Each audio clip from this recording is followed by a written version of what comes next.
What is up, everybody? Welcome back to Christian Penguin 1990. My name is Matthew again. I've got a different setup and a different program for recording now. The one I was using started to mess up. It wouldn't work. So hopefully this one will record good enough to where y'all can understand. It's not a bug to where the sound actually syncs with what I'm saying on the camera and everything. But anyway, hopefully this will work until I can figure something out. If this one keeps working, I'll just keep it. But for right now, we're going to continue with Why Pray. We are on day 16. This day is entitled Shining the Spotlight of God's Love in the Darkness.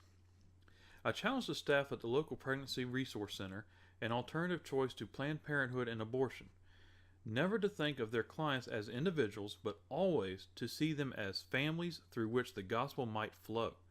Not only should they think of expectant mothers as families, but every child saved from the abortion mill should also be thought of as a family member.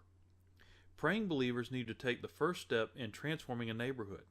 If a neighborhood is to be changed, one or more Christians must target neighboring families in their daily prayers.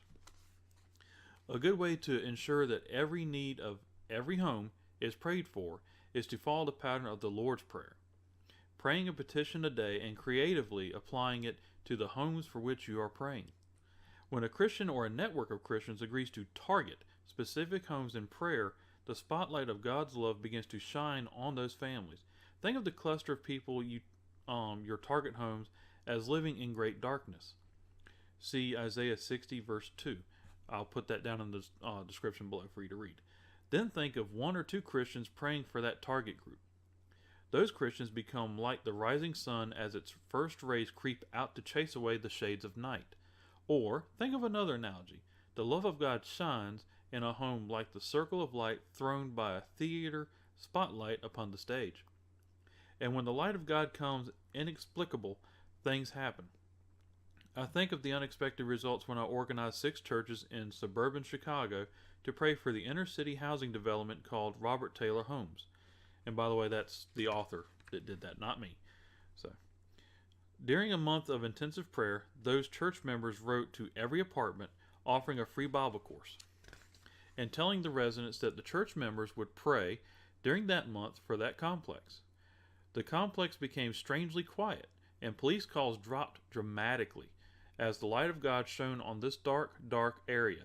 The mission reported that it was the quietest month in the recent history of the complex. What a tragedy that I did not know then what I know now. That God was leading us on to open up the Robert Taylor Homes to the gospel by forming prayer teams that would target these apartments. In traditional planning before praying, we had decided that this would be a 1-month attempt to get people enrolled in Bible courses. And we did not realize what transformation God worked through our prayers. We stopped praying, and the complex reverted back to the darkness. A couple that attached one of our seminars on prayer reported that God had led them to a strange experiment. They selected a shopping mall as their target area for prayer, and every Wednesday night they slowly walked through this mall, pausing briefly and as inconspicuously as possible in front of each store to ask God to shine the light of His blessing on the store, or on it, is what's in the book. They told me that after a few months, the teens that hung out in the mall approached them and said, "We know what you are doing, but we have beaten you to it, for we have already prayed to Satan that he would curse each store." The couple continued to pray in spite of this strange threat. They prayed through the Christmas rush. Storekeepers and security guards caught on to what they were doing and expressed appreciation.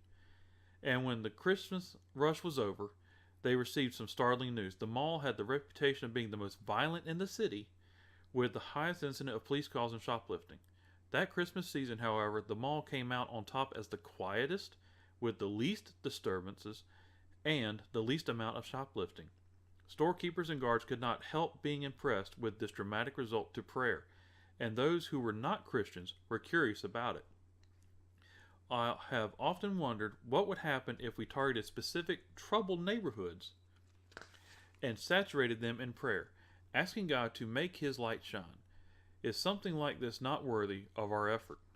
The reflect discussion for this time, for this one, for you to discuss amongst your family or your church members if you're watching it with them. Describe some of the neighborhoods, you know of. Describe their value systems, contrasting a neighborhood that's open to Christianity with one that's closed. Something to meditate or think on, which is what meditate means, is to think on it.